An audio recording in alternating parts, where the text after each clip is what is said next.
Hello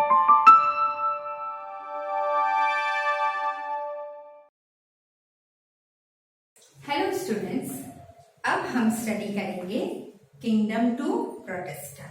okay, अच्छा, protista के kingdom में कुछ ऐसे माइक्रो ऑर्गेनिज्म है, वो देखने के लिए तुम्हें क्या करना होगा। सबसे पहले पॉन्ड का 2 ड्रॉप वाटर लो, स्लाइड पे रखो और सेकंड स्लाइड रखकर उसे माइक्रोस्कोप में देखो। तुम्हें कुछ इस टाइप के माइक्रो ऑर्गेनिज्म दिखेंगे। इस शेप के जो है वो है euglena. This one is a paramecium. Paramecium हमेशा ऐसे चप्पल के शेप में होता है। ये है वॉलवॉक्स जो राउंड शेप में होते हैं। And this one is amoeba. Amoeba के बारे में हम आगे भी स्टैंडर्ड में सीख चुके हैं। So this one is amoeba. Clear? अच्छा, ये क्या है? ये सारे ऑर्गेनिज्म मोटाइल है। मोटाइल तुम्हारे टेस्ट में देखो वर्ड है मोटाइल। Motile means what? कि वो ऑर्गेनिज्म एक प्लेस से दूसरे प्लेस तक जा सकता है, वो लोकोमोशन कर सकता है, उसे बोला जाता है मोटाइल। अच्छा, मोटाइल कर सके उसके लिए उनके पास क्या है? इसके लिए उनके पास ये हेयर लाइक स्ट्रक्चर, देखिए ये हेयर लाइक स्ट्रक्चर है, ठीक है, ताकि ये इस स्ट्रक्चर से ये लोकोमोशन कर सकते हैं। अमीबा के पास क्या है? सूडोफोडिया अमीबा के पास है। ये जो पार्ट है ना, ये सारे पार्ट को क्या बोला जाता है? सूडोफोडिया। Clear students? अब हम प्रोटिस्टा के कैरेक्टरिस्टिक के बारे में सीखेंगे। Now the characteristic of protista.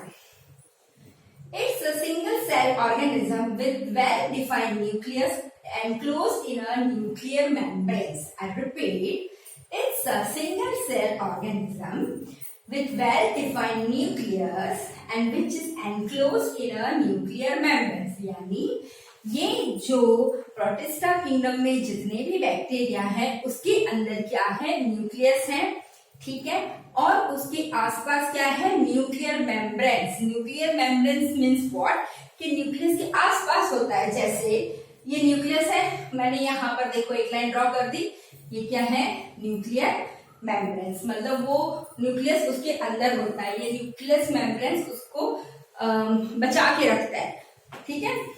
अब नेक्स्ट, दे हैव सूडोफोडिया और hair like cilia as I said you earlier, कि उनके पास सूडोफोडिया होता है या वो सिलिया होता है, जिसकी वजह से वो क्या कर पाते हैं? लोकोमोशन कर पाते हैं, ठीक है। थर्ड क्या है? They are autotroph. Euglena Volvox contain chloroplast. अच्छा, ऑटोट्रॉप मतलब क्या होता है? कि जो अपना खाना खुद बना सकते हैं। जैसे हम कहेंगे यूग्लिना और वॉलवॉक्स। ये यूग्लिना और वॉलवॉक्स, इसमें ना ग्रीनरी पार्ट होता है, ये थोड़े ग्रीन दिखते हैं। जब आप माइक्रोस्कोप में से देखेंगे ना तो आपको थोड़े ग्रीनरी पार्ट इनका नजर आएगा। तो वो क्या है? वो क्लोरोप्लास्ट है, जिसकी वजह से वो अपना खाना खुद बना सकते हैं। क्लियर? जैसे प्लांट कैसे फोटोसिंथेसिस करता है उस तरह से। और हेटेरोट्रॉप में क्या है? Amoeba and paramecium. Amoeba means ये और पैरामोशियम मतलब बोरा, ठीक है। अमीबा क्या करता है? जैसे कि अगर मैं तुम्हें ये दोनों डायग्राम बता रही हूँ, यहाँ पर ये फूड है, एक छोटा सा इंसेक्ट है या माइक्रो ऑर्गेनिज्म है, ठीक है, ये यहाँ पर है। तो ये सूडोफोडिया क्या करेगा? सूडोफोडिया उसको ऐसे कवर अप कर लेगा, ठीक है, कवर अप करके वो उसकी बॉडी में ले लेगा। देखो ये इसको ऐसे कवर अप कर लिया और ये देखो इसकी बॉडी के अंदर ही आ गया, ठीक है। तो इस तरह से ये अपना खाना लेता है। ओके, पैरामोशियम भी देखो, ये जो पार्ट है ना बच्चों, ये पार्ट से वो इनटेक होते हैं।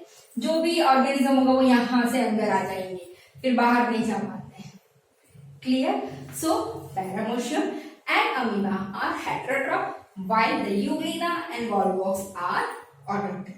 Okay students, now in the next video we are going to study about fungi.